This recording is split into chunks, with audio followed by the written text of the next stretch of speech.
কৃষ্ণ কৃষ্ণ কৃষ্ণ হরে হরে হরে রাম রাম রাম হরে হরে হরে কৃষ্ণ কৃষ্ণ হরে হরে হরে রাম রাম রাম হরে হরে হরে কৃষ্ণ কৃষ্ণ কৃষ্ণ হরে হরে হরে রাম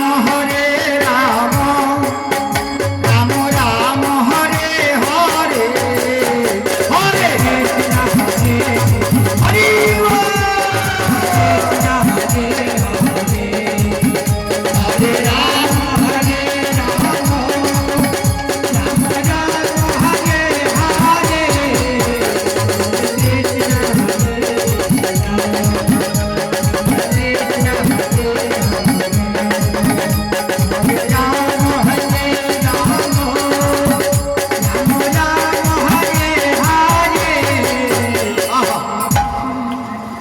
দেখুন মা, এই যজ্ঞস্থল থেকে পুরা মার্কেটে যেন আপনাদের শব্দটা চলে যায় এই রকম নাম করবেন।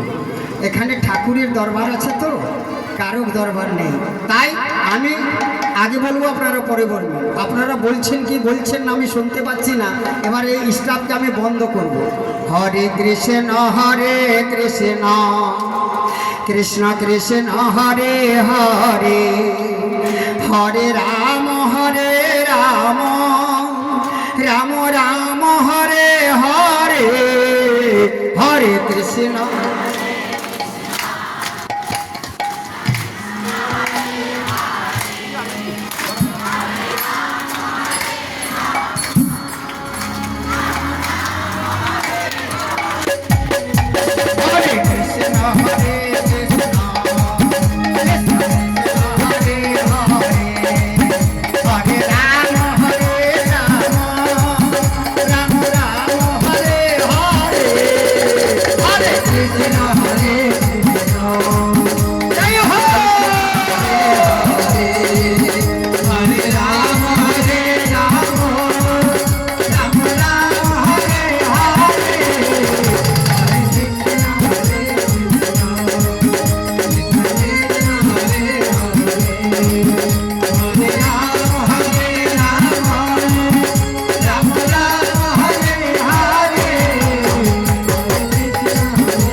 निताय गुरु प्रमानंदे हरि हरि हरि बोलिए प्रेम से श्यामर रामचंद्र भगवान की वृंदावन बिहारी लाल की जय जय श्री राधे। বহু বহু ধন্যবাদ।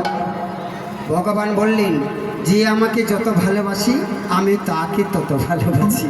হ্যাঁ ও মা, কুয়া কুয়া মানে বুঝছেন তো, কুয়া কূপ কূপ ইনারা আগেকার যুগে ওই জল তুলতো সেখান থেকে বালতি দিয়ে সর করে, তো কুয়াকে উকি মেরে দেখলে দেখা যায় জলটা কালো, দূর থেকে দেখা যায় ভিতরে কালো।